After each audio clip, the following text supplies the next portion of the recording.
Hi, it's Raina, and welcome to Beholding Out for a Hero, where the side track is the main track. Have you ever felt lost, confused, like you don't have a path to follow? Well, don't worry, you're among friends. We wouldn't be able to follow a path if it was paved in gold. Join us for some actual play D&D.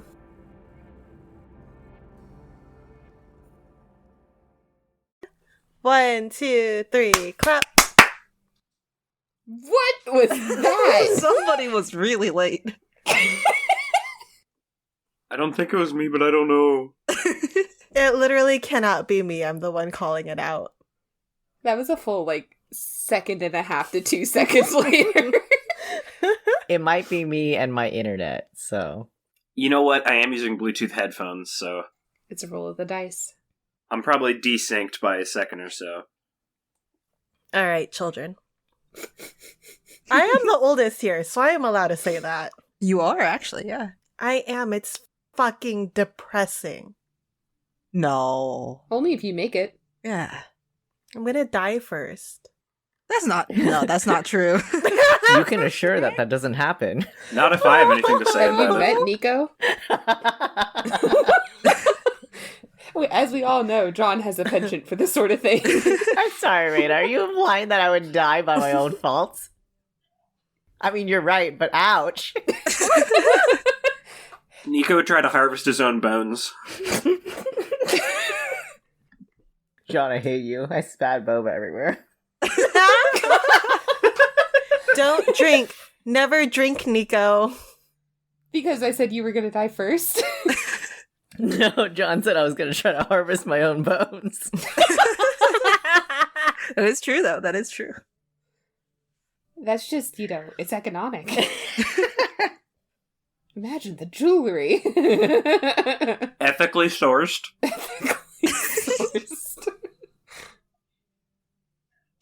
Nico, do you need a minute? No, I'm good. It's fine. I'll just quietly clean up boba in the background. It's fine. See, it wasn't a guess, it was a premonition. We knew. Okay. Hi, everyone, and welcome back to Beholding Out for a Hero, where the side track is the main track. We're so glad you've tuned back in after a really long break. This is the first episode of our new campaign. We're really excited. I'm Ashley, your DM, as per usual. I don't have anyone I'm playing, of course. So, the session question for tonight... You never do. You never do. All those NPCs, though. All the NPCs, of which I name none and try to keep to a distinct minimum. Mm-hmm. You all know what that means. I once tortured Ashley in one of our first games because I kept every NPC. I was like, "Oh, what's your name?" They were unimportant. You didn't need to ask. I should choose a name and a theme, like the thing we did with John, where it's just like, that's Jonathan, that's Jonathan, that's John Jert. John Jert? I really like that one. Okay. Today's session question is, what does your algorithm say about you? I realized Raina's written could be right or wrong and didn't think of a wrong answer. So my algorithm likes pointing out very specifically that I'm newly single at the moment. And that, I don't know, it starts thinking I speak German now. I don't speak German. It's also telling me I speak French, and I don't speak French either. So I have ruined my own algorithm by watching things in other languages. Now it assumes I know everything. You're the DM. You do know everything. No. Absolutely not. That's too much responsibility. Yeah, actually, we remember our whole last campaign was done entirely in Italian. No wonder it was so fucking short. I'm also going to point you to the really disastrous number 4 of Indiana Jones, where Galadriel's head exploded or something, because she wanted all the knowledge in the world. Now I've gotten this really wrong. I know what you're talking about. I remember that. Okay. That was a bad Galadriel from Lord of the Rings? It was Kate Blanchett. No, Galadriel. Oh. Yeah, I couldn't remember her name. Okay, Elaine, please introduce your newest character. Hi, I'm Elaine. I'm playing Marble, the Earth Genasi fighter. And my algorithm really depends on what platform I'm on. So if I'm on Instagram, it's doggy videos and a little bit of RP. If I'm on YouTube, it's like gaming and true crime. Nice. Those are my main two things, basically. I'll go next. Yes, thank you, John. I was like, who's talking now? I don't know. I'm John. I'm playing Untidy Joseph, the halfling sorcerer who is also a master chef. And Nice. My algorithm, basically no matter where I go, always assumes I'm a lesbian. More recently, TikTok has decided that I'm a trans lesbian. Oh. Nice. That's good energy you're putting out in the world. Yeah, that is fair. That is one of the best algorithms to be on.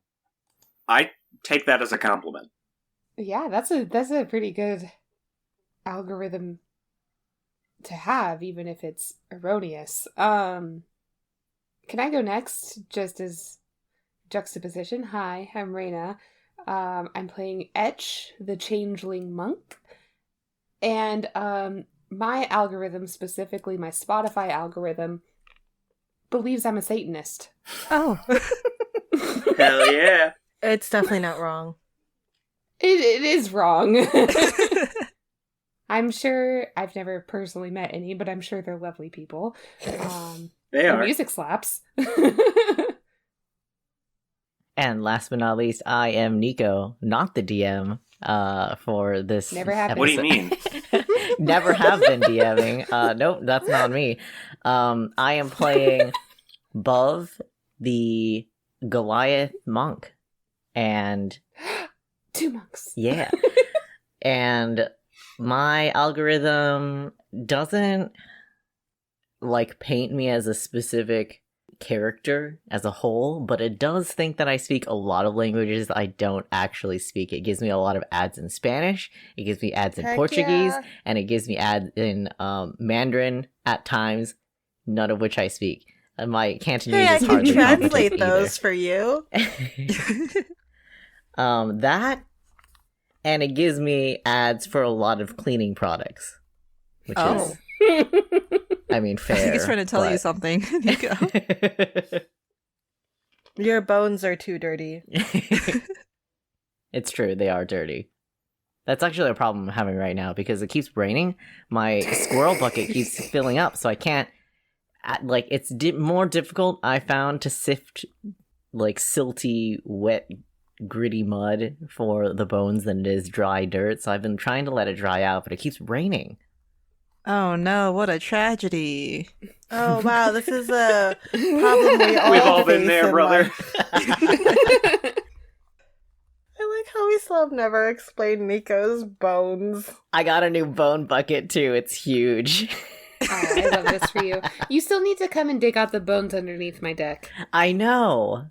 Though, if your dad's gonna tear up your deck, then like I'd rather not crawl under there. Yeah, that's where my dad is. Under Reina's deck. Yeah. Yep. John, you could have told me. He's free now. He's escaped. That's not what I meant, but also that, yeah. Oh, so that was the thing I saw skittering. Okay. I put a tracker on him and it says getting closer. Breakneck speeds. Must be a glitch. He's a long way to run. I'm glad I live decently far enough from most of you. Ouch. That hurts. But I miss you, Ashley. I'm coming back. Hey, so what's going on with this new campaign? Yeah, no. Fuck that. Okay, wait, let me set a timer so I know when to take a break, possibly. Our new campaign is just us chatting about where we live. Accidentally doxing ourselves. We had to cut it out when John did that. That was Yeah. so funny. Everyone get out your 2d10 for rolling for hotness. You're so right, King. Oh, I only got one. Yeah, I need to. Untidy Joseph can actually flirt with people because he's not an androgynous teddy bear. He's a living human man. We love that for you, John. Finally, John gets a piece of the action. Oh dear. It was really tragic how Patches died in a fire, though. He absorbed all the oil and then, well... Being so dry has its downfalls. We should have known when we sent him over the castle gates in that catapult. Like the Soaked in best oil. Molotov cocktail there could ever be. I'm gonna write that down for next time. Do you think the acid helps spark? The acid did not help anyone, Elaine. No, I meant, do you think the acid helps spark the fire? That's not how acid works. But Yeah, it, I don't but- think No. acid's flammable. Thank God you play a fighter in this campaign. Listen, I told you my brain is not working today. Okay. Before I dive into the world, I am going to say, obviously, I can't do this telepathically. I do want to try test running a slightly different type of mechanic in this campaign. So, I asked all of you to create 10 core memories for your characters. Oh, shit. And there's going to be different mechanisms. I hope you all remembered, for the love of God. Nico, you are already dead. I think that was Raina. No, that wasn't me. I was a good noodle. I did my homework. That was Nico. It sounded so much like Raina. I'm so sorry, Raina. Oh my god. Raina gets blamed for everything. I know. Typing while talking, forgetting the homework. I have never done any of these things. I eat while we record, and I make unfunny jokes. Okay? You also boo us. That's true. We deserve it, to be fair. All right. Test running a new type of mechanism. So, or mechanic. So, there are going to be mechanics in the game to make you lose memories if you happen to fall into them, more or less. So in addition to the normal type of combat death or HP death in D&D, you can also die if you lose all 10 memories. Is there anything that we could do to get memories back? Is there any once they're lost, they're just lost? Not at the moment, but we'll take that into consideration. Okay. Good to know. It's all right, Nico. You don't have any at the moment. You don't need to worry about it. Just like real life. I'm working on it out. I mean, Aw. You're not Damn, wrong. God's ass. The ball was, punted over to me, and I just spiked it into the ground. Okay, has everyone gotten their giggles out? Probably not, but No. continue. Okay, we'll try this anyways. I'm sorry if you wanted this to be serious, Ashley. No, I know what group this is. It's fine. It's still gonna be more campy horror than John's one shot, so. Fuck you.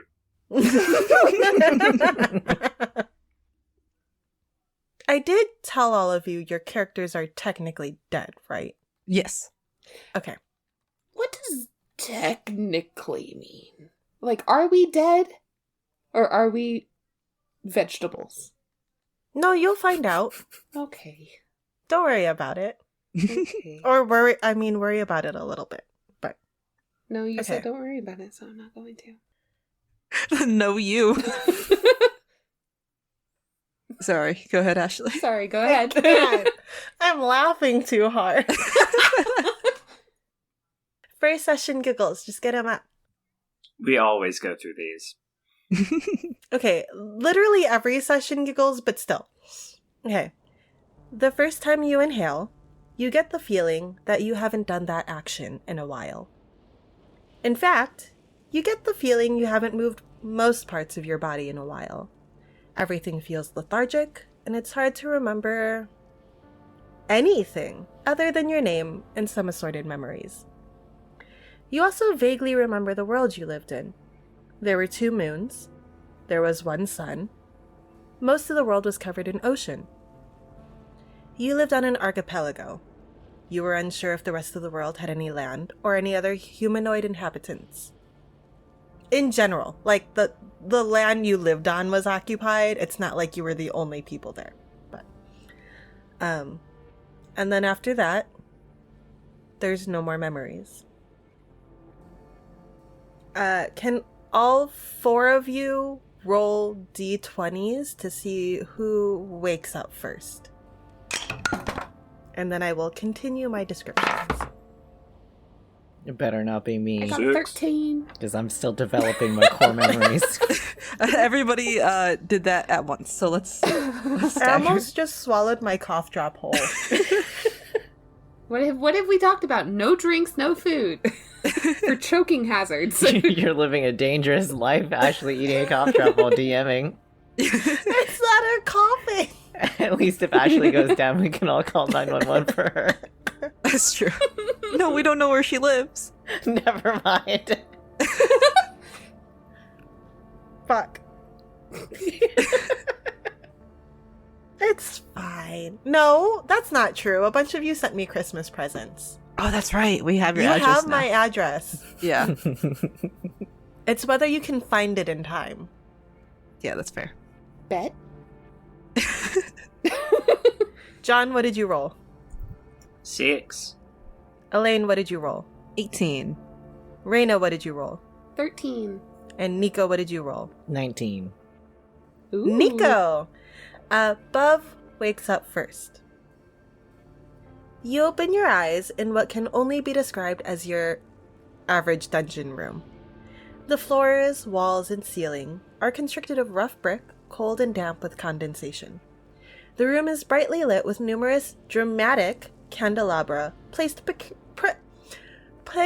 precariously on almost every available surface.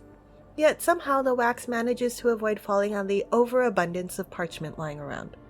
Rolled and wedged into bookcases, draped on desks and end tables, falling out of open drawers, and barely avoiding brushing the ground.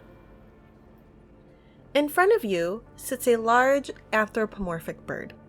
Long curved beak, dark goggles obscuring its eyes, cloaked and hooded. You can see none of its skin. When you wake up, you realize that none of your equipment is in the room, and any magic that you're accustomed to feeling innately within you is out of reach. Buv, can you describe your character as they wake up? You're seated in basically the standard folding chair, the really uncomfortable tan metal ones. Ah. Yeah, my character above, he's, I think probably gonna be the tallest character in this game. Bet. Unless Raina's very tall. He's not particularly got the build to match his height. And he's wearing pretty average looking traveler's clothes. Nothing particularly fancy. He would have more items and stuff on him, but they have been taken. Looking around, is the owl like clearly alive? Yes, the large anthropomorphic bird, which sitting up is humanoid size. Like it's sitting at a very like expensive big desk that is covered in loads of parchment and loads of candles. Is this Wang Shitong, he who knows 10,000 things? I was thinking it was Big Bird. I like that more. It's a plague doctor.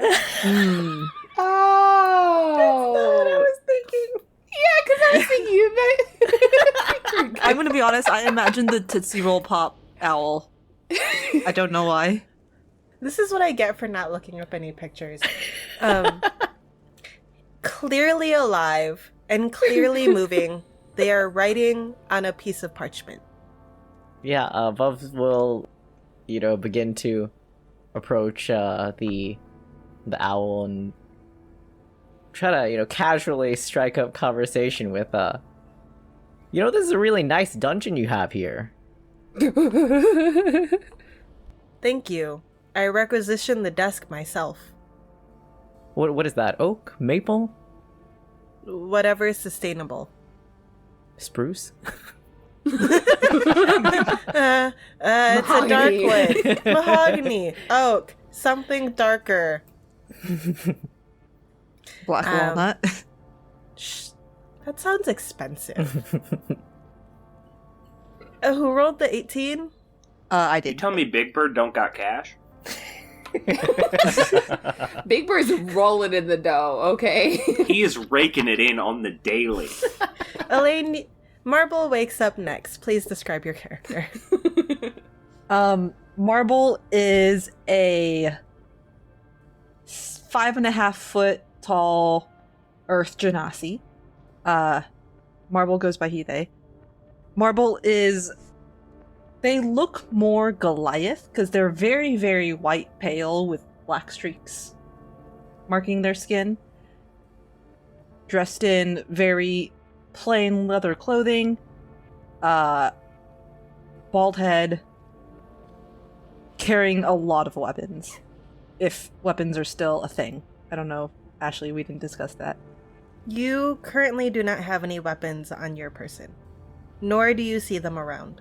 A lot of holsters that should be carrying weapons that are currently empty. Bub's gonna give Marvel a knowing nod. What's up, bruh? For reference, there are 2 just unconscious bodies slumped in uncomfortable chairs behind you guys. Marble looks around. Where are we? The dungeon. What's the dungeon? I mean, I don't call it that. It's just my office. Who are you? I am the keeper. Which I'll fill you in once, your compatriots also wake up. I only like giving this speech about once a millennia. If I have to give it more than that, it gets really monotonous, Reina, your character wakes up. Please describe them. Okay, so Etch is a currently unchanged true form changeling, so they have and they go by they she pronouns, so they have like ghostly white skin, and as they kind of blink awake and shake their head, you can see that their eyes are pure white. Their hair is kind of short and choppy, kind of like neck length to the top of the shoulders. Very shaggy, kind of like a wolf cut, with 2 small braids in the front. And then they also have large, round spectacles. They're very tall and lanky, very like string bean nature. We have 2 string bean monks. And nothing could possibly go wrong. Can you believe this wasn't planned? So they're wearing kind of a loose tunic and peasant pants. And in the wise words of Dragon Age Inquisition, they are eternally beige. But they kind of, shake themselves awake and fix their glasses that had gotten a little askew when they were unconscious, and just kind of look around, and they're like slouched over a little bit, kind of hunched in on themselves. Sup? Hello. Hello. Hello. Your neck alright? It was at a really funky angle earlier. Oh, yes, I'm fine, thank you. They just fall silent. And then, John, please introduce Untidy Joseph. Untidy Joseph is a tan-skinned halfling, around average halfling height. What's that, about 3 feet? He's about 3 feet tall. He has kind of scraggly brown hair that's pulled back in a bun. He's pretty clean shaven, but he is a little bit on the older side. And he's wearing kind of simple leather armor and a can he wear leather armor? He's not wearing leather armor. He's just wearing sort of cloth clothing with a big leather apron that says "Kiss the Cook" in halfling. Nice. And also, he also has a holster by his side, but it's like for a big cooking knife, which is missing. When Untidy Joseph wakes up and starts moving his body, the keeper, Big Bird, gestures for all of you he gestures for you all to be seated as you were, or resume, I don't know. And then clears his throat quietly. And then from among the, detritus on his desk of, a million schools. Not the detritus. Finds one in particular with unerring skill and pulls it up and clears his throat and goes, So I'm sure you're all wondered why you're gathered here today. Etch just nods quickly. You were previously unaware. You are all currently deceased. Oh. Oh, what a Which is it. catch. I'm unsure how any of you died, so you might have become deceased from disease, but I am unsure. You are now in the Underworld, and from some sort of merit in your life while you were living, you have been offered a second chance at joining the mortal realm. If you complete the task laid out before you on this contract. I want to look at the contract, try to read the fine print. I'll scoot up awkwardly behind the big one and just kind of very awkwardly and very unsurely peer around his shoulder. God damn it, I just looked at the chat.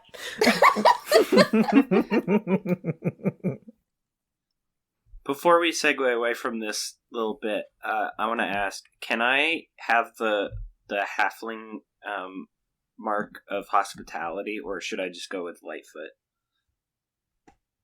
I forgot to ask before we started. What? The Eberron mark of hospitality lets me do better with cook's tools and gives me some other cool stuff. But I wanted to check with you if I can have that. Sick. Sure. I have no problem with that. The keeper, Big Bird, shuffles out his, straightens out the parchment and turns around and lets you read it. Though he does continue speaking, because the contract itself is very bare bones, and he wants to give context for the reason for the contract. So, What language is it in? what languages do you speak? What was your first language? Giant. But I don't think Giant is a written language. All right, well. It's an audiobook for you. I was just thinking, I was like, oh, the contract's in sign language. For each one of you, it appears in the language you first learned to read. Okay. The reason for the contract is that there is a certain bigwig in the Underworld, a deity of sorts, who is having his name maligned in the mortal realm. someone up there is murdering people in his name and leaving a very definitive mark on their victims. And this bigwig deity is really upset with what is unfolding in the mortal realm. He's worked Is it Grover? very hard. What? Is it Grover? I don't understand the reference. From Sesame Street. From Sesame Street. Big Bird. Grover is the weird blue one, right? Sorry, I just had to talk about Grover for a second. It's a nervous tick. It is not whoever Grover is. It is someone very important who would like this resolved as quickly and cleanly as possible. By you four. Who? The name of this entity is not important. But the contract remains valid whether or not they are named. But I'm sorry. But shouldn't we know whose name they're using in vain in order to solve anything? Because people kill each other all the time. Nervously,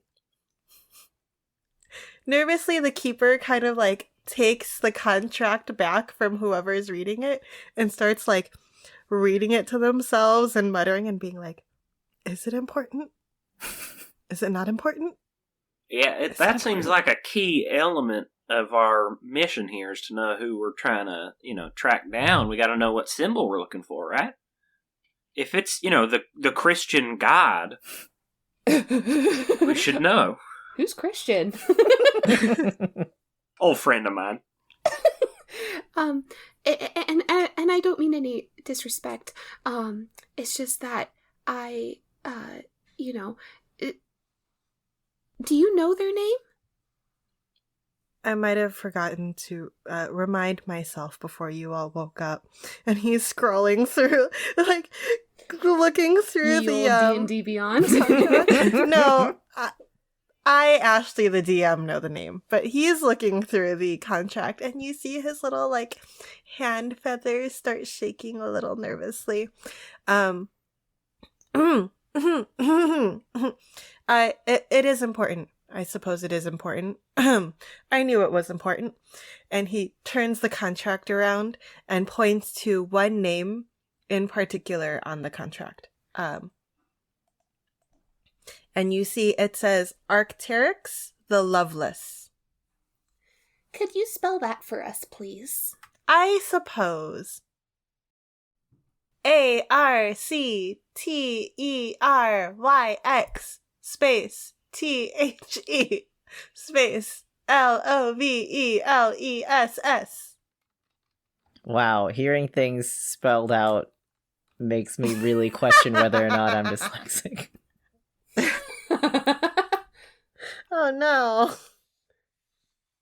Arcteryx the Loveless. Ha! Me too. He's just like me for real. Should we roll for the plague doctor, the keeper? For Big Bird? That's an easy... We don't even have to roll. We know it's a 10. You're right. It's Big Bird. Big Bird. Big Bird, the keeper, kind of looks over the, like, top of the parchment at you and goes, "The identity of the usurper is not currently known. That is your job to find out. As per this contract, which you have signed." When? What? When did we sign it? The imprint of your soul has signed this contract. Is that legally binding? Yes. When? According to the rules of this land, the Underworld. So, Keeper, have you met Arcteryx? Are they chill? Are they a cool guy? He's been nothing but nice to me. Yeah, are they loveless just sort of out of coincidence, or are they sort of like in Or is that like just an incel? unfortunate middle and last name? Or that? Kind of like my old friend Butt Scratch Tumbledown.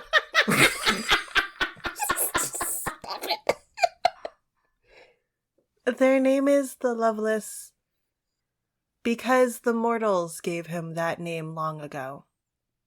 That's fucked up. Yeah, they probably didn't like him. That is the unfortunate curse carried by many who are denizens of the Underworld. Now, as to the rest of your contract, you do technically have an unlimited amount of time to fulfill this contract, though if you are considered dallying by any unnecessary length of time, for instance, you decide to you decide to go on a 5-week vacation. You will be reminded of the task at hand. Is 4 weeks and 6 days all right? Do we have labor unions here? Per the labor rules of the Underworld. We don't mind that you don't work yourselves to the bone. But we do mind if you don't get the job done. Dr.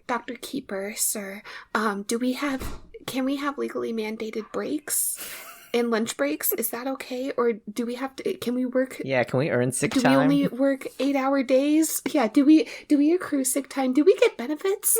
Benefits are really important to me. And I'm sorry, I don't mean to be rude. It's just, my last employment, I remember the benefits were not very good. I don't know why I remember that. Oh, when we come back to life, you should come work for me. I probably had a business. I don't know how much of my memories have returned at this stage. So, per the contract, as I'm sure you've all finished reading by now, once you complete the task at hand, as in finding the perpetrator of these crimes and bringing them back to the Underworld for justice to be served before a judge and a jury of his peers, you will be rewarded with the rest of your natural lifespan. For each of us? Yes. Not coincided all into one person. That would be very unfair. Like, we'll come back to life? Yes, you will be returned to life. Like a zombie? Like Evanescence? No, your bodies will be restored to their pre-death conditions. Just so I fully know my options here, are there any other options we could possibly select for completing this contract? Yeah. No? Because I for some reason have the feeling like if I come back to life and go home, I'm just gonna die again. They're gonna kill me because they're gonna think I'm like some crazy monster. Oh, I see where you're coming from. I need to get my second fantasy Michelin star, so I'm all in. We can supplement that, I suppose. Given that enough time has not... Ooh, that wasn't the right thing. Given that the wrong amount of time? I don't know what I'm trying to say. If we don't take too long, people won't think that we're like super dead. They'll just be like, oh, you fell asleep for a bit. Yes. Given that you did not... enough time has not passed since your deceasing. And just wondering, I had a question. I'm sorry, I forgot it. Happens to the best of us. What was it? It was, does time pass the same way here as it does on the mortal plane? Is it a 1-to-1 ratio, or is it perhaps a 6-to-2 ratio, or maybe even a 10-to-49 ratio? The keeper opens his big cloak and takes out like 6 pocket watches and looks at them, each carefully, one at a time. Does he have a big, round, yellow body? And orange legs? You know what? Yes, he does. Weirdly, he's dressed in black. He has like a little black top hat and his face is completely covered. You know, there's like a mask over his beak and these big goggles, and he's wearing like gloves over finger feathers. I don't know, something. And startlingly, his body is just this pure, bright yellow. And you see just a little bit of the beginning of his legs, which are, yes, very orange. And he looks at his stopwatches and he goes, "Time does pass in the same way, but you should just be returning to the mortal realm. I wouldn't dally down here." It was more of like, oh, the thing we gotta do is in the mortal realm. Well, Yes. can I ask a question then? Yes? Like, what if I kind said of bodies no? are we gonna have? That would have been a little problematic, I guess. You know what? I've always wondered why people go, "Can I ask a question?" You just did. You're wasting my time. You're wasting your time. He looks back at all 6 pocket watches in his hand. Sorry. Like, are we gonna have our own bodies when we go back into the mortal realm to hunt down this usurper? Technically, no. But technically also yes. It's very difficult to describe. You will look like yourselves to yourselves. So we're kind of getting quantum leaped. I failed physics. I think I read about that. That's a play. The play Quantum Leap. It had a lot of religious themes. We're not big on religion down here. Anyhow, I didn't like Quantum Leap that much, frankly. so, once and he stops looking, like, he was looking at each of you kind of in the face as he talked in a very polite presentation manner, and he's just stopped looking at Untidy Joseph. And he turns to the other 3 of you, whose references he understands. What the fuck? Goes, "I'm too old for this, John, okay?" Quantum Leap was before my time. It was before your time. Who knows? So then he goes, "I'm so flustered, I don't know what I've forgotten to tell you. But you just need to find the perpetrator, you bring them back down here. When you find them and you've decided that it's them, in, you know, the mystery-solving way you have to do, it will be easy to come back here, and you will present them to Arcteryx the Loveless and peers. And at the end of that, and the completion of the trial and the contract, you will be given back your mortal bodies in pre-death condition." Good, because I was eaten by a dragon.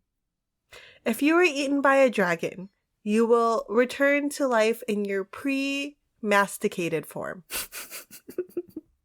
Sweet. What if I have a shellfish allergy? Can you fix that? If you get the job done faster, it can be discussed. Can we have wrong guesses, or is it only one guess? And is it only one person that you're looking for? Are you certain it's only one person? Exactly. We are unsure how many people are a part of this, though we do believe there's just one big player who's deciding all of this. So if there's like 5 of them, we only get one of them. Do we complete our contract? The resolution of the contract is really that people stop killing in Arcteryx the Loveless's sacred name. So if Okay. people are still then killing in his name, I would say no, it is not a completion of the contract. So, like, if there's one head honcho and we get rid of them and somebody else fills up the power vacuum, it's no good. You should really try working from the bottom up. Like, kill everybody until we get to the last guy. Yes. Okay. Do we kill the last guy? Is that how we send him to the Underworld? No. Is there like some sort of portal or something we gotta step into? Okay, but what if we thought the last guy wasn't the last guy? We killed him, and then like, what now? Oh yeah. We would prefer his, and he starts making like amendments to the contract as you guys are talking. How many No. amendments are you I'm going to just- make to that? We haven't read over that. Well, I'm only accounting for all of the possibilities that you're giving me because we thought this was going to be more straightforward. We're not lawyers here. I should have consulted with counsel. But this is the Underworld. This is where most lawyers live. Yeah, actually, speaking of it being the Underworld, also great point. Why isn't Arcteryx into, like, having people get murdered for them? Or having a legal department. I would say in the theology of this world that I've thought of, the Underworld is more like the Greek Underworld, where it's really just all souls end up there. Oh, Not right. like a subset of The souls. people processing This factory. isn't hell, this is the Underworld. Yes, that's why I avoided calling it hell or Hades or anything. Well, there could still be lawyers there. I just had a realization. I mean, there's lawyers, he just didn't talk to them. We've been standing here for roughly 53 minutes. I would like you all to leave, please. He gives you the contract. It's been amended with all of the things your DM didn't think of before you started asking all the questions. And then gestures to the door that has appeared behind you in the wall of the dungeon. Do we get our stuff back? Yes, so as soon as you step through that door... I'm going. Bye. As soon as you step through that door, your belongings, as they were right before your death, will be returned to you. I would exit the building and find the ferryman. Once you cross the river, your path will be apparent to you. What if we were holding a shellfish? And also have a shellfish allergy? Marble is gonna just grab Untidy Joseph and walk out the door. No, I need to know. I don't know if that's how I died, but I want to be sure. We're gone. We're gone. as we go, Edge is just gonna go, okay, thank you, goodbye. Okay, sorry to waste so much of your time. Okay, have a good day, goodbye. Just scuttle. Sorry, little guy, but sooner we get this done, sooner I get the lower half of my body back. What? I was eaten by a dragon. Oh. Only one half? Apparently I wasn't tasty. He only ate part of me. I was executed. For reference, Elaine, your character does have all body parts. I do now. But when I come back to life, I'll get all of them back again. I thought the dragon question was rhetorical because I forgot to read your backstory. Leaving the dungeon and the keeper Big Bird, you enter the waiting room. The waiting room is just as well lit but looks a lot more modern and is kind of that like Art Deco-y rich New York person bank kind of thing with the marble and it's like lighter colors. And you just see this, what looks like an endless queue of people waiting to be processed into the Underworld. Well, but we're trying to process to get out, right? So would we have to wait in this line because we're not going in? Do you ask somebody? Is there a kiosk? Yeah, there's it's 5 bank teller type of people at kiosks behind glass dividers. Etch is gonna tug on the 2 braids that they have in the front and just go, would someone ask if we need to wait in this long line in order to leave? Please? Where would you be leaving to? And it's this it's like a halfling who looks, or a half elf who looks maybe your age-ish, and she has long white hair and scars across her face. Wait a minute. No, wait, half elf. You said half elf, just kidding. I said half elf. Okay. Still wearing black leather. And she looks she looks over at you and she goes, "Why are you trying to leave? Everyone's trying to get in." I'm gonna unroll the contract that we were given. Yeah, we got a contract from the keeper to clear us to go back to Earth to probably kill some people. That sounds like bureaucracy at its finest. Yeah, you don't. I mean, I've been waiting here for 20 years to get in, so I would just walk out. Walk out which way? You see, as you ask that, there is the audible, opening of a door in the distance. Like a heavy door being slammed open behind the huge queue of people. I'm assuming that's the way. Probably. See ya! Maybe there's a chauffeur we can ask. A what? Chauffeur? A chaffer? What's that? It's like someone who shows you around. Do we need to be shown around? We're just leaving. I mean, yeah, but just to make sure that we're going the right way, because if you end up in the wrong part of the Underworld, I hear you end up in the fantasy liminal space known as the fantasy Denny's. It's probably fine. I'm gonna head to that big door. Same. I'm going as well. I guess I'll follow. Alright, so you head towards the big door. You pass a gigantic queue of people. There are people, humans, half-elves, tieflings, pink teddy bears, gnomes. Um, and Do you think Jem's a half elf? No, I don't. Okay. I know for sure she's an elf. Visually, though, is there that much difference between half-elves and elves? To Jem, there is. Alright, well, we've established Jem's vaguely racist, so... I think technically there is? I don't remember. There is. Anyway. You get to the door. You step out.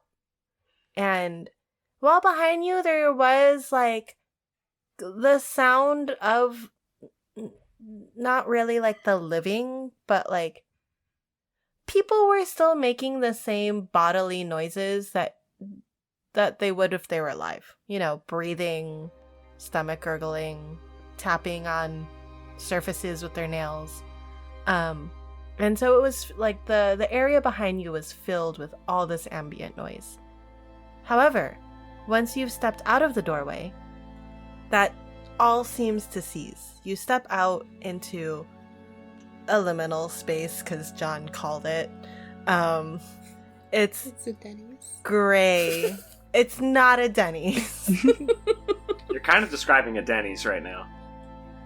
Oh no, you know what? It's a Waffle House, isn't it?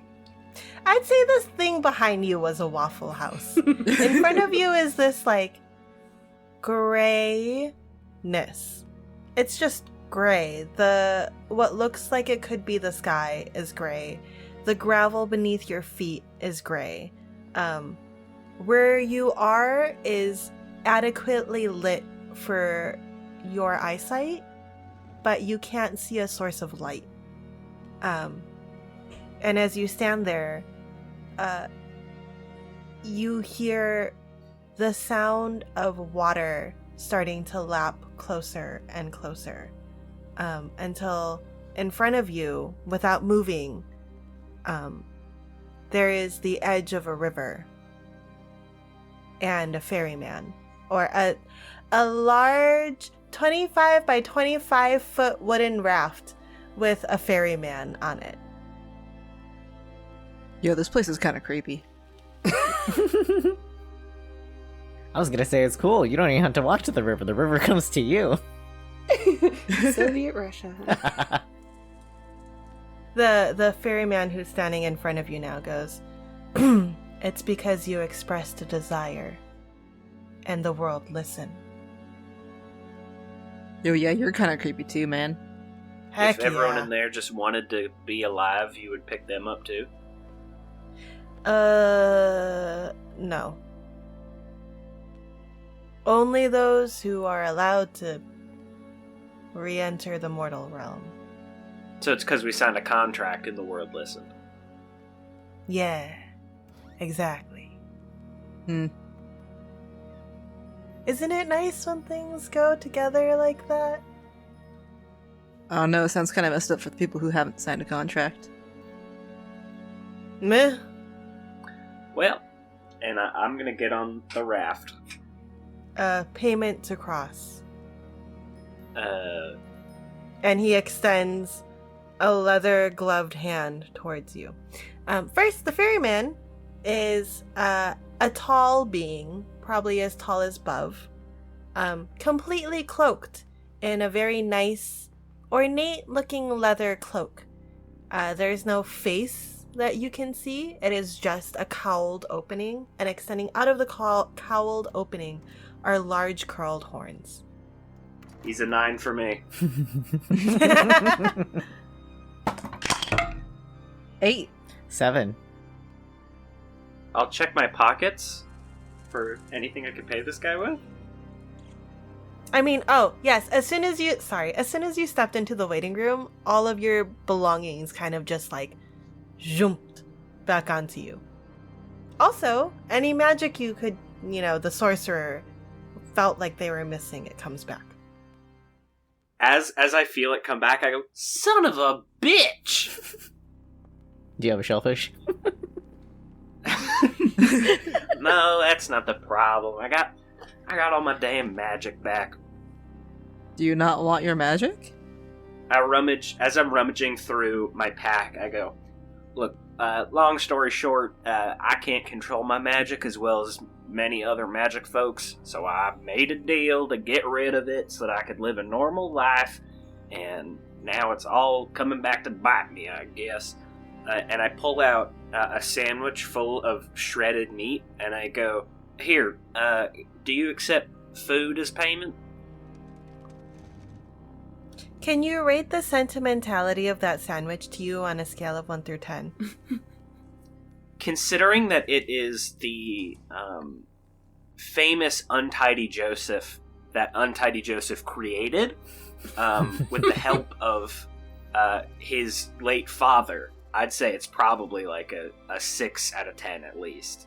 This, like, the Untidy Joseph as a concept is like a 10 out of 10. This specific Untidy Joseph, probably less so. That wasn't that helpful, but okay. So, He like, takes we'll it. say an 8 out of 10. Hell yeah! He places it somewhere in his robes. When he opens his robes to put it in a pocket, there is no bright yellow body underneath. Just You're so not you gonna know. eat that, or... No, that's alright. Out of politeness, you see one hand. What's in an Untidy Joseph? It's like shredded beef and gravy and stuff.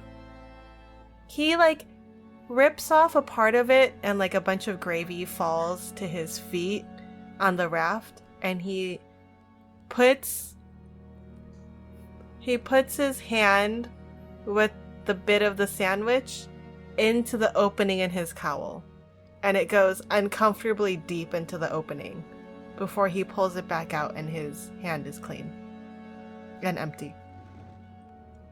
Nice. So, does it have to be something physical, or... Is that sandwich enough to pay for all of us? Payment for each person. I have some more sandwiches. I was headed to an event, I guess. You just follow sandwiches. Each person must give up something that is sentimental to them to return to the mortal realm. No. Thank you for repeating the assignment because I had to step away. to The get food. assignment was never told. Also, you have to roll for the ferryman, which I will describe again. Thank you. So Yes, please. The ferryman is as large as Bove, dressed in this ornate velvet robe that covers the entirety of him. There is no face you can see, just a large cowled opening, and coming out of that opening are two large curled horns. Do I need to roll? I mean, obviously it's a 10. Oops. No, 7. You keep rolling dice until you get 10. No, you need to get a 6. What we're looking for is a 6. The first one I rolled bounced out of the tray and wedged itself in between a mouse and a keyboard. So. Oh. Okay. So he holds out his hand to the rest of you. Is something sentimental, you said? Yes. Do I have, You have all your stuff. Okay, we do have all our stuff. Okay, sorry. Again, I had to step away to get dinner. Then, well, if no one else is going, then I'll go ahead and step up, and I'm going to open up my backpack and take out a bunch of my parchment and look through for a specific drawing that I made before I left home of my mother and my sister, and I think it's some of my best work, and I look at it all the time because I miss them a lot, and I would say it's one of my most prized sentimental items. But I'm hoping that if I give this to you, it means I can see them again and I can draw them again. The ferryman takes the gift with one hand and places it over his heart and bows his head to you and goes, "Thank you for the custody of this gift," and puts it into his cloak. Damn, that was way better than a sandwich. And then, Marble and Bove, what do you give to the ferryman? Time to follow that up with does it have to be a physical object? Because I don't have a whole lot, on my person. But I can offer you a secret handshake. It is a sentimental one. Is it actually a sentimental one? Yes, it is. It is. Okay. The ferryman stops and kind of turns and looks at you and goes, "This is acceptable." And you watch Bove just do a really longer than it should be, secret handshake that involves even a turnaround. Imagine grade school kids, grade school kids coming up with secret handshakes that are way too long and way too complicated. That's what it is. Nice. The ferryman, to the best of his ability, tries to follow up with whatever you did and is hopeless at it. And then Marble. Yeah, so I only have weapons on me and an adventurer's pack. You want this hand axe? Is there any sentimentality to the hand axe? I've had it since I was a little kid. It's the first weapon I owned. Then I will gladly take custody of your hand axe. Or was it this one? Or we'll pull out another one. He just takes it from you, whichever one you offered first, and then gestures for you to join the raft, get on the raft. Sweet. Thanks, man. So the ferryman stands on the edge of the raft and with his long pole punts off from shore. And he says, "Please keep all hands, feet, and other appendages on the raft. Touching the water is highly inadvisable. Thank you for choosing the only method to cross this river." And continues punting you across the river. And it's a very placid trip across, up until he punts and you feel resistance as something large knocks into the raft. And we're going to take a break there.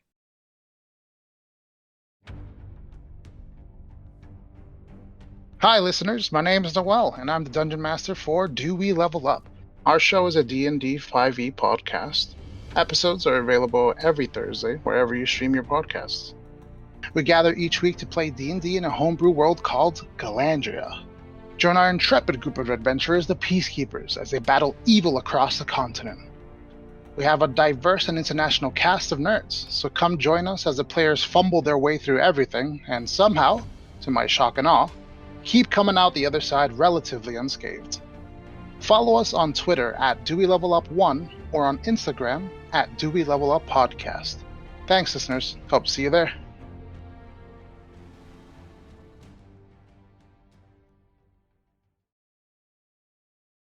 All right, coming back from break, the four of you are on a raft in the middle of a river in the Underworld, and you've just heard big ka-thumps, and your raft has slowed to a halt. I don't feel like I use English idioms correctly. Nothing sounds like it makes sense. English doesn't make sense, so I think you're safe. Oh, good. Okay. From the gray water around you, because everything's gray, you see four large tentacles, come out of the water. Don't ooh-woo us. Ooh-woo! Please place yourselves on the raft on the map. We don't have tokens. Oh, yeah, I didn't make myself a Oh. token. Please use the shape function and a color to put yourselves on the raft on the map. Hey, none of you gave me character art either, so... I asked and you were like, nah, you don't need it. Shh, cut that out. Propaganda. There you go. I'm a black square. I'm a pink square, I think. I don't I'm making trash, I think. know. Like, you're drawing what you're calling trash? Or... No, hold on. Sorry, I'm struggling is what I'm doing. Is the, circle the ferryman? Yes, the circle is the ferryman. Furryman. For our listeners, the raft is a square raft with the ferryman on the southern end, centered. Wow. Nico, you would make a really good DM. Maybe next time. Yeah, maybe next time. Who's the triangle? I'm the safety triangle. What the fuck? Is that a xenomorph? It's a xenomorph robot. I'm gonna need y'all to roll initiative. I don't want to. That's unfortunate. Can't we talk this out? Ooh, not good. Does anyone speak tentacle? I speak primordial. I want you all to know that my rolls are just trash all the time, so if I die, it's gonna be real unfortunate. But you're not the DM, so who cares? Oh! That was a natural I feel one. like I forgot part of the contract. Whoops. Oh well. Oh. The contract is still amending itself as we hold on to it. I know, right? There should have been also a part on the contract that tells you that if you die completing this mission, We die your in real soul life. is forfeit. Yeah. Yeah, that's a little important. I forgot! I got a 12 for marble. That was kind of understood for me. Yeah, I kind of got that vibe. Sorry. You know, I if you're not ready, Ashley, we can just not have combat. That's true. Right, Elaine. Marble got a 12. Yes. What did Untidy Joseph get? He had a 10. And Etch? A 3. And Bub. 10, and I thought I rolled badly. I will let Joseph and Bub decide at any given point who wants to go first in their round. Okay. And let me roll for the tentacles. Ooh. Don't say that. Uh. So what's the order? 1 minute. Teacher voice, I'll wait. Excuse me, I'm the teacher here. But soon you'll become the student when you witness my mastery of combat. Marbs. Untidy Joseph. Bove. It's okay, Raina. You weren't the one who rolled the worst. I got a natural 1, girly. I don't know. I don't think you can do any worse. That's right, I get it out in initiative. Yeah, but you had a 3 because you had a +2. Yeah. Yeah, I got a 2 with +0. Sorry, I was looking at the wrong numbers because, I am bad at D&D. I'm gonna be at 11, actually. Oh. Bove, and then Untidy Joseph. Okay, so the order is blue tentacle, Uwu, purple tentacle, Uwu, marble, Bove, Untidy Joseph, red tentacle, Uwu, Etch, and then the magenta tentacle at the bottom, Uwu. Blue tentacle, purple blue woo You went really fast. Tentacle, purple tentacle. I will tell you when you are next. When is it Mr. Obwama's turn? Okay, and then I can move everything. Then perish. Okay. Then perish. Oh my god. What just fucking happened? Okay, blue tentacle. You see a tentacle rise out from the north side of the raft, and it rises higher and higher and higher and higher, and then comes down with a mighty slam. And I'm going to need all of you to roll a athletics check? No, Would it be a a dex strength save? You can choose to do a strength or a dex save to avoid being punted 1 square south. Oh no. Oh, baby, that's a 5. Tis a 16 for marble. Strength. Ooh. That's gonna be a 23 for Etch. Nice. What the hell? I got a 19. Alright, for anyone who did not roll above a DC 12, you will move your token 1 south. And then this blue tentacle will swim over this way to get close to Marble, and it's gonna try to go pew pew with its tentacleness. Pew pew. It has a gun. Tentacles over here. Guys, it's the Loch Ness monster.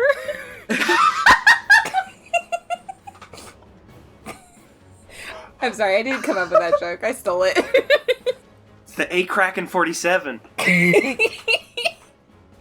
I assume a 10 doesn't hit. A 10 does not hit. Okay. Then we will move on to Purple Ubu. And it will, I need everyone to also make a dex or athletics strength save. Ooh. You're gonna get the picture eventually. 21. 17. 8. 9. Alright, anyone who didn't get over a 12, move themselves 1 to the left. Okay, and then the purple realizes it made a mistake because it can't hit any of you from the edge of the water. So it stays where it is. Marble, it's your turn.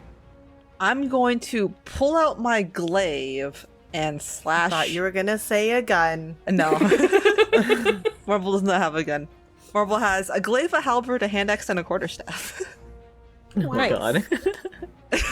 He's packing heat, Your Honor.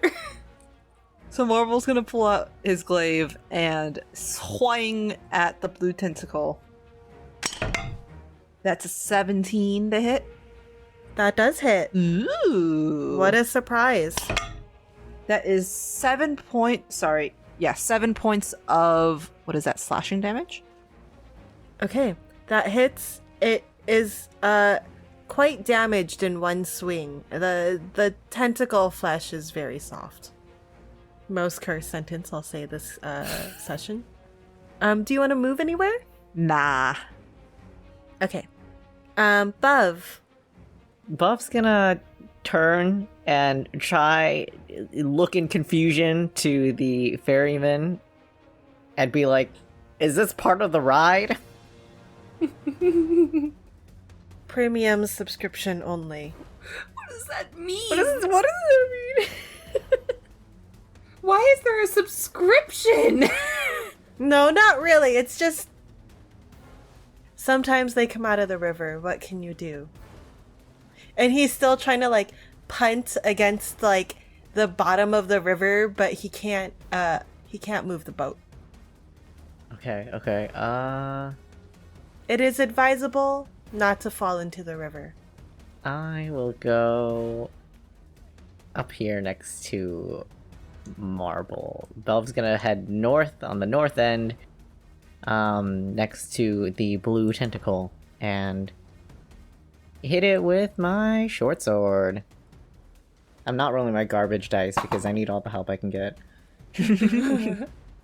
16 to hit. Does hit. And that's 6 piercing damage. Ooh, it's real damaged already. You just see it's all torn and the suckers are falling off, and it's just sort of like, ooh, woo, why?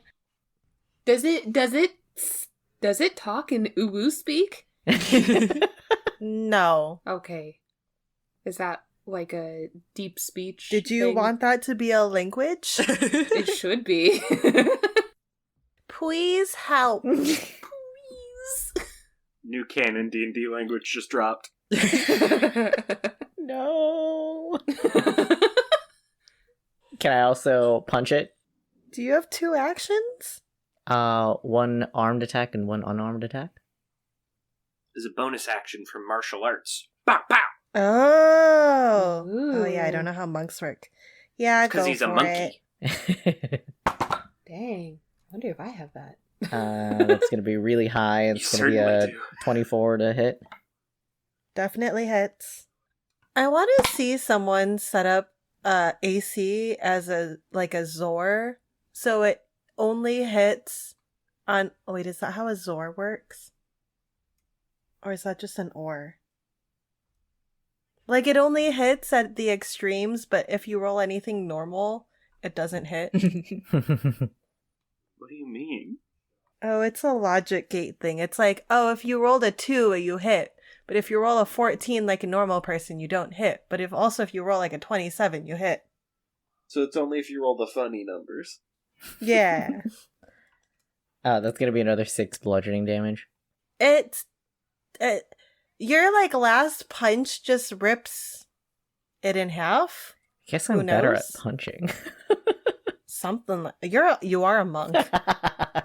And you hit it and it just kind of goes, "Oh no." And then it falls into the river. God, these voices are weird. I just think it's interesting that this tentacle can talk. It doesn't. It really doesn't. It's just a disembodied voice. It just echoes in the air. Would you like to do any further movement? Yeah, I'll scooch one in. Just then I'll get tossed off the side when I inevitably fail my strength saving throws. Okay. It is now Untidy Joseph's turn. All right. I'm going to look at the blue tentacle, and I'm gonna say, "It's been a while since I casted a spell, so let's see how this goes." and I reach into my bag, and I pull out like a magical gem, and I reach into the air to conjure a bolt of fire. And what I end up doing is casting Chaos Bolt. So Nice. I'm going to make an attack. Okay. That's I believe, not a 15, higher than that. That's an 18 to hit. That does hit. And it's gonna do... Let's see what kind of damage it do. It's gonna do psychic damage. And it's gonna do 12 psychic damage. Ooh, nice. And then I'm gonna roll to see if I have Wild Magic Surge. I don't, I got a 5. And I wanted to ask, can I do the rule where every time I succeed on a Wild Magic Surge, the threshold goes up by 1? So now if I roll a 1 or a 2, I Wild Magic Surge? Yeah, this won't have any negative repercussions in this campaign whatsoever. It'll be funny. Consider funny. Okay, do you move at all? Or bonus action? I'm gonna go towards the center a little bit. Okay. And I think that'll be it for now. Okay, it is now the red one's turn. As predicted, everyone please make a dexterity or an you know what kind of save you have to make. I got a nat 1. Uh-oh. But, you know what I'm gonna do? I'm gonna use Tides of Chaos, so with the magical chaos that I just conjured, I can gain advantage on one attack roll, ability check, or saving throw. And I can only do so once before I finish a long rest.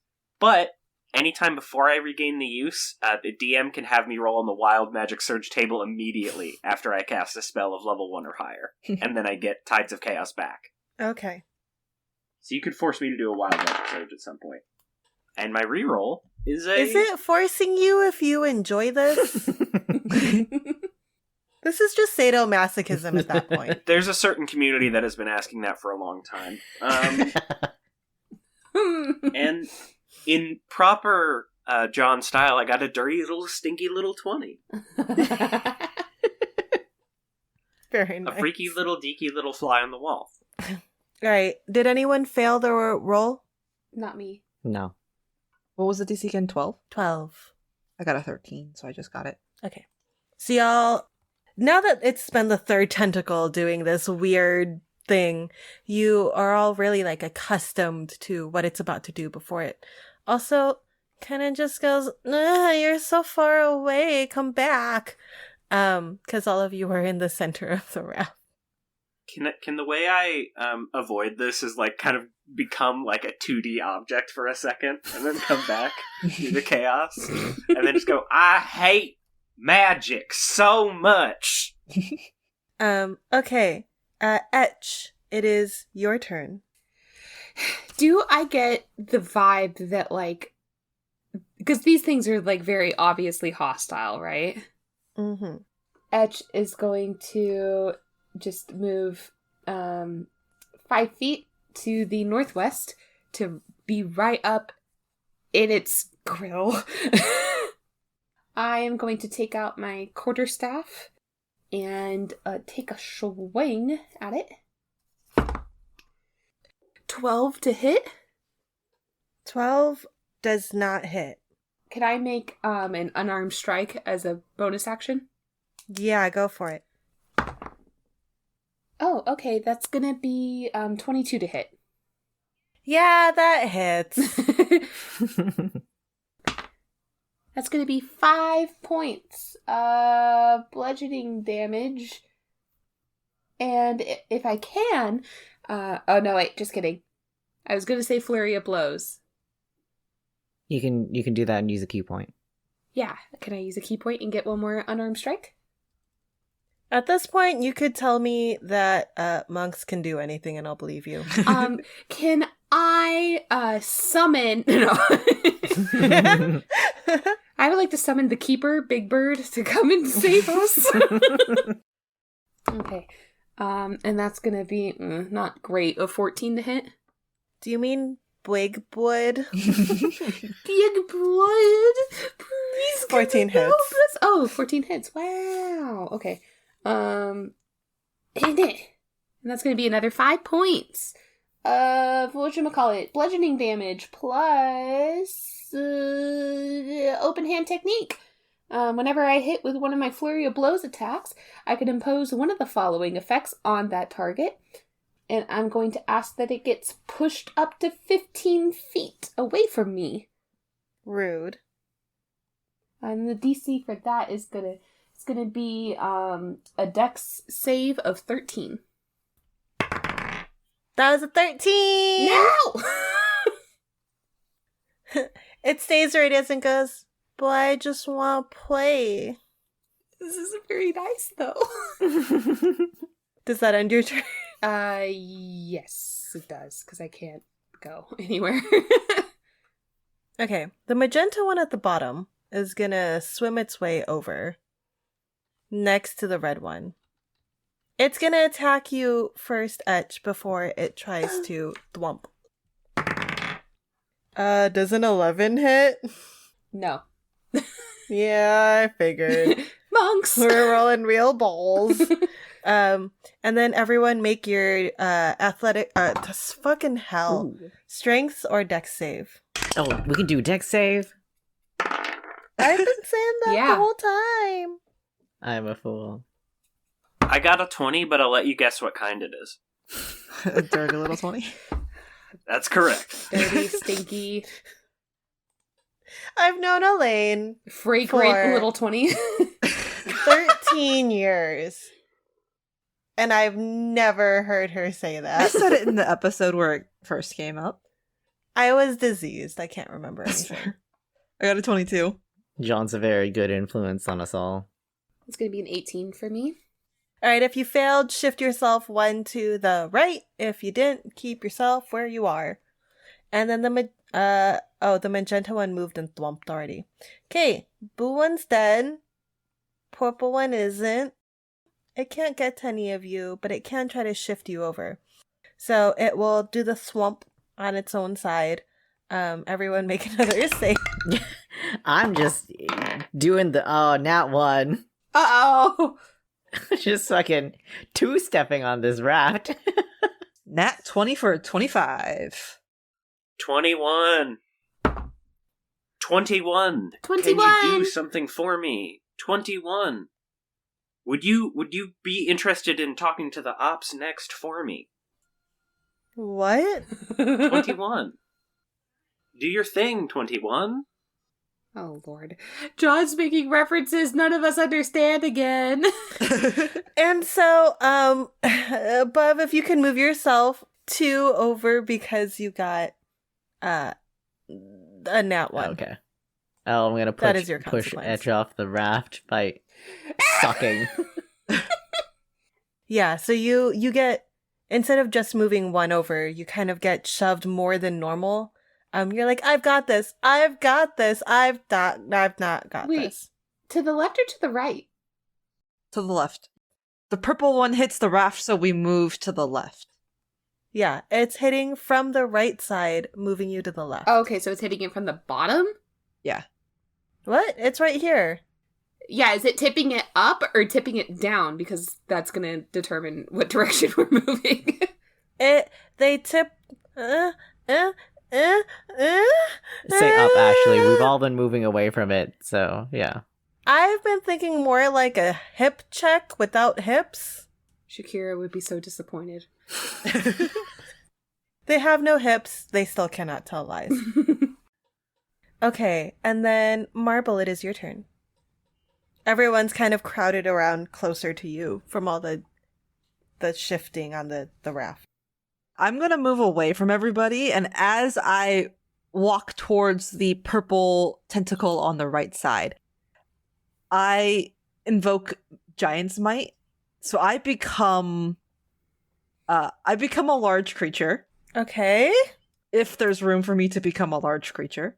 Sure. I'll have advantage on strength checks and strength saving throws, and once on each turn, I get an extra d6 of damage if I hit the target. So I'm just gonna swing my glaive again. Oh my god. 15 to hit. Hits. 12 points of slashing damage. Oh, it's dead. Yay. Nice. Buv, you watch Marble just decapitate it. Dehafitate it. Okay. Oh, what's the word? There's a word for Vivisected! centerlining something. Thank you. I'm gonna go ahead and go south towards the ferryman and attempt to mid-battle try to haggle with him. Because, this is not a very good ride. We paid you very sentimental items and or memories. And This just seems very bad for the price. there is literally no way for me to give you back your handshake.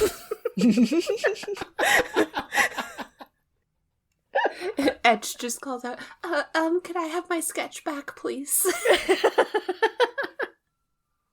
We can discuss terms when you're on the other side. That's all I'm gonna do. Okay. Untidy Joseph. I think the best thing to do is to hit that red guy with a firebolt. Okay. Simple and clean is the way the they way make me it feel should tonight. be. 14 to hit. That does hit. Got him. Wow. 5 damage. You sound so Nice. enthused. I can't believe my fists are the same power as fire. I rolled a 1. Oh. Oh. And then, actually, you know what? They're actually grouped up really well. I'm going to go ahead and quicken spell so I can cast my Chaos Bolt as a quick action. Mm-hmm. Really, I should have just cast that. But I didn't think about it. And I'm going to smack the red one with a Chaos Bolt. So I think as he's trying to cast Firebolt, he actually casts it this time, but swirling around it is this Bolt of Chaos. Also is a 14. Hits. Damn.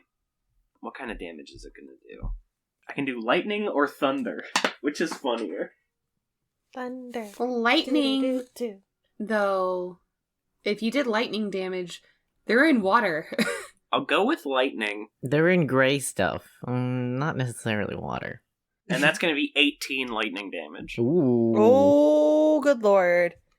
Is the gray stuff, does it conduct electricity the same way water does? That's for the DM to not think about at 9:12 at night. But it's so early. Nico only woke up like 3 hours ago. Yeah, it's lunchtime.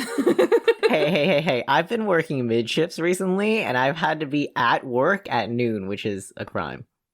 Whoa, noon? That's crazy. I say that like my classes aren't at 1 and I'm still, or at 2 and I'm still like, oh, it's too early.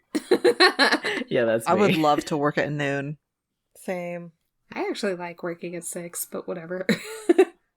So you smite, basically, essentially, the red one. It burns to a crisp, and then, like, cartoonishly just falls away like ashes. Is that your turn? Yes. And as I do that, I say, maybe magic's alright.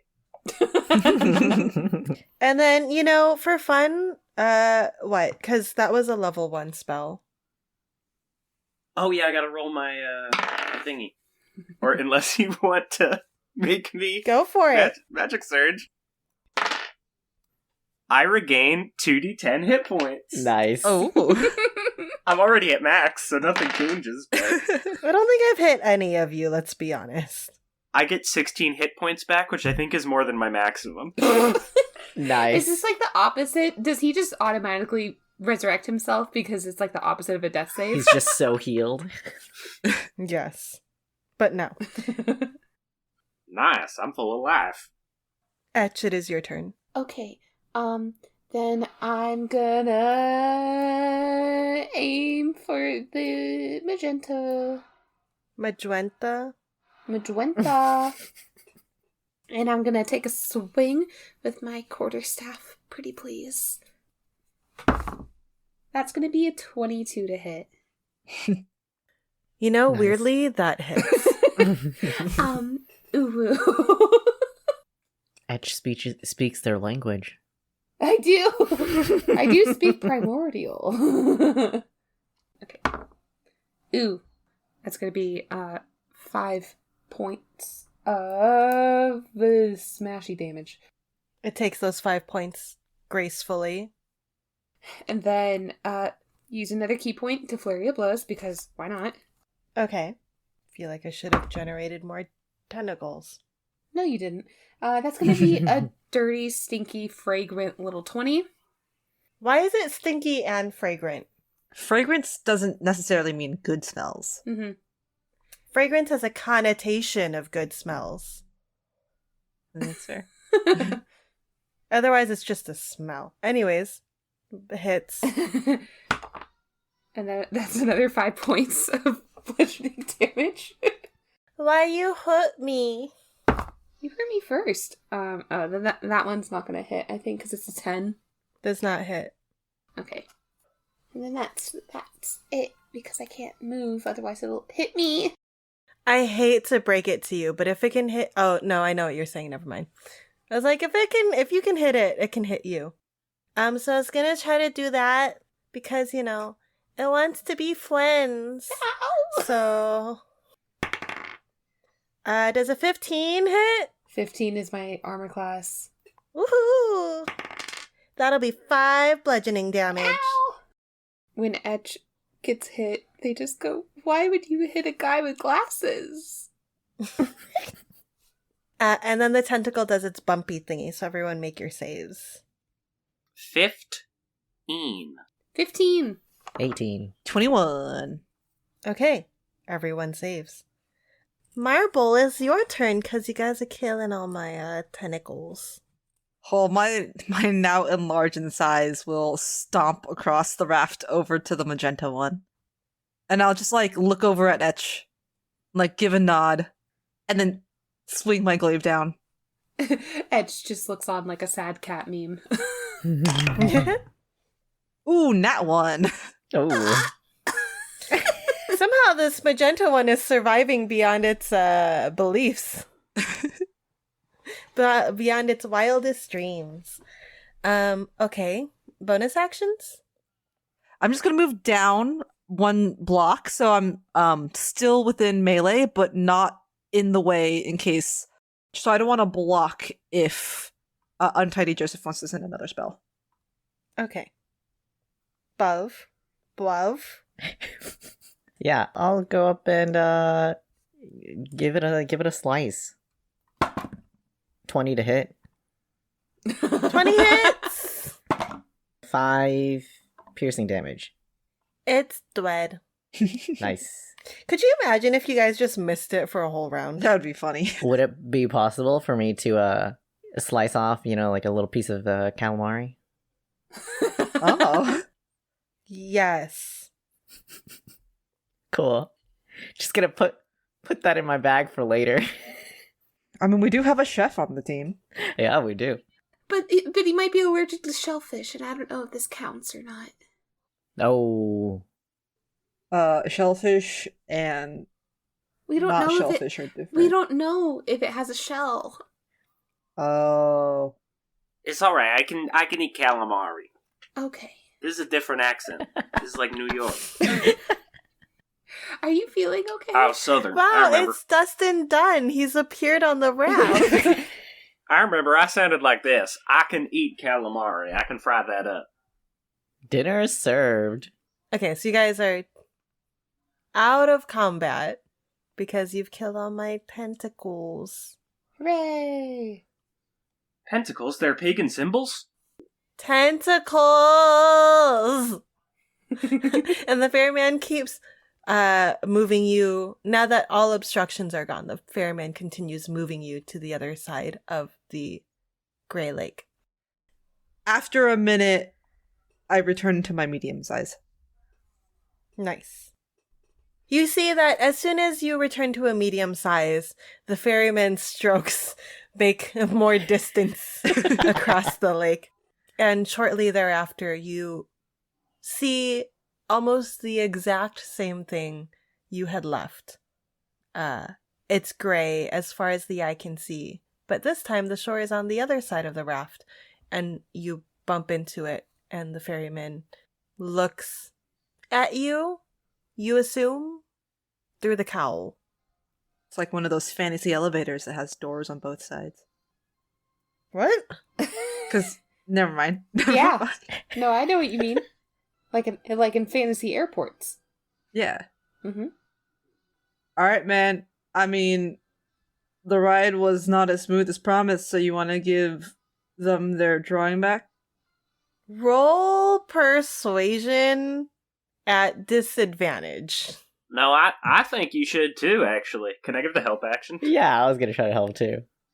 Could I just give big, sad cat meme eyes? Look like a kicked puppy. Just roll. Roll with disadvantage? No advantage. Okay. There was no promise of a smooth ride. 15. The ferryman reaches into his cloak and pulls out the drawing and hands it over, holds it out to Etch, and then turns his face towards untidy Joseph and goes, "May I have another sandwich?" Oh yeah, sure thing, pal. You don't want another secret handshake? I thought you were only allowed one of those. No, you can have multiple secret handshakes. How many secret handshakes do you have? 10. I would also like another secret handshake. Wait, is this in addition to... You offered. You're gonna keep it forever. They're very fun. Okay, one more, just for you. Yeah, give him one for the road.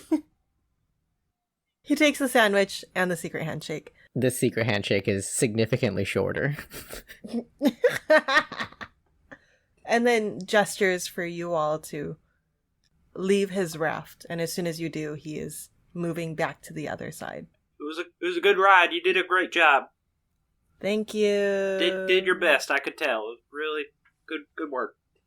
And as you guys stay standing there on the other side of the shore, in front of you appears, as per usual, as in anything in this setting, a gate, stairs behind it that reach into the sky, and in front of the gate are two skeletons.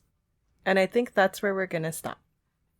Does one only tell truth and the other only tells lies? Does one only write love letters and one only writes hate mail?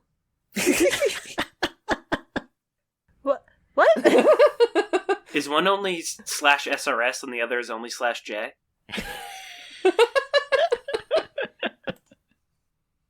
I'm punting John back to his own age group.